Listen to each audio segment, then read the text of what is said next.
most of the people that lived here just stayed in the village. And the town was much larger than it is now.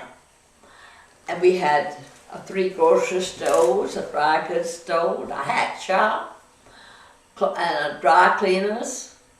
And of course my father had a hardware store, and his law office was upstairs over the store.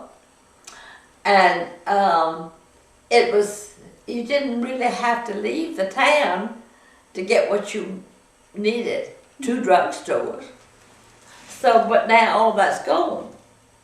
And what happened was when they paved the road, Highway 17, which I was queen of Highway 17. You'll see my picture with the museum.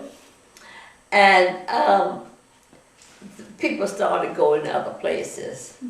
And the town is, you know, not like it used to be.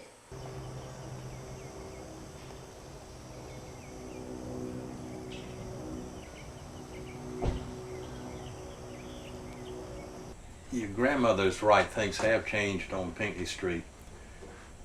In her era, there were 5 or 6 general merchandise stores, hat shops, shoe stores, a business that sold Victrolas and used furniture, and ice cream parlors, barber shops, all kinds of wonderful businesses.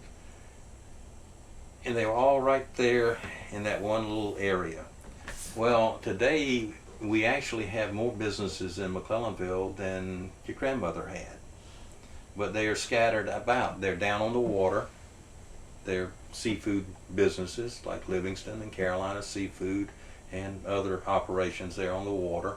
And then out on now busy Highway 17, which was not a business district in her era. There was a couple of businesses there later, oil companies that her dad owned and things like that, businesses you didn't want in town.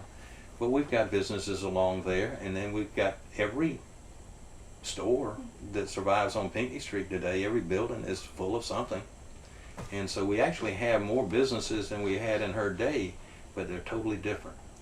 A lot of them are oriented towards the needs of local people, but 80% towards people that just come off the road, the restaurants and little shops that cater to people that come off of the highway. So it's a different type of town. With these older folks here, they just come on the weekends and then they go back to their home somewhere else. And that creates a drain on what little bit of government we have. You know, somebody's got to take care of cleaning the streets and taking the trash out and everything. And normally that's a lot of volunteer work in town. In a town like this, there's no money to have it hired out in most cases. So these people are coming in there enjoying where they live, and we enjoy them. A lot of them are really fine, nice people. But if we get too many of those, we're going to have a lot of houses that are dark at night, and it's going to be as safe as it used to be when everybody was at home at night and knew their neighbors and looked out for one another, because there's going to be a large percentage of the town that's no one in, just boxes sitting there with lights on, and that's not good for a community. The private school is struggling. I don't know whether they'll be able to have school next year or not, I don't know. But it's getting to be that we're seeing a lot of people from somewhere else moving in, and that's going to change the dynamics of the place. It's going to be an older population. We're not getting the young people that bring the children into town or have children here. And so the schools are suffering. We don't have enough children to keep all of our schools open now. The middle school just closed. I think that the high school will probably close in the next couple of years. So we are in turmoil as far as the education of our children. One thing I have found, and honestly, seriously, is that a lot of people that think that this would be a town they'd love to live in discover after 6 months or a year that really isn't, because they're not cut out for rural country life. They realize that there's no grocery store here. You've got to go to Georgetown or to Mount Pleasant to buy groceries, and it's quiet and it's laid back, and everybody does know your business. And so if you're used to the big hustle and bustle of a big town like Charlotte or some place like that, you might think you'd like to live here. You've always dreamed of living in a little Mark Twain place like this, but once you get here, sometimes you just find out you're not cut out for it. And in particular, it's the ladies that find out they just can't handle it.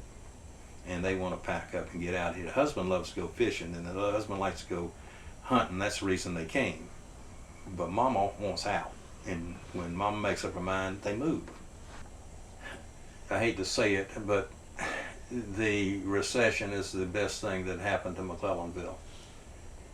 The recession has given us a little bit of time to breathe, to think about where we're going.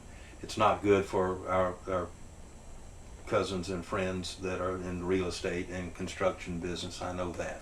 They're all hurting. But it gives the rest of us a little time to say, whoa, I'm glad it slowed down, because people were coming so fast. Every little piece of land was being purchased and something being built on it. And now we can sit back and say, what is it that we want in our town? What we want it to be 20, 30 years from now. And I don't know that we have great power to control its destiny.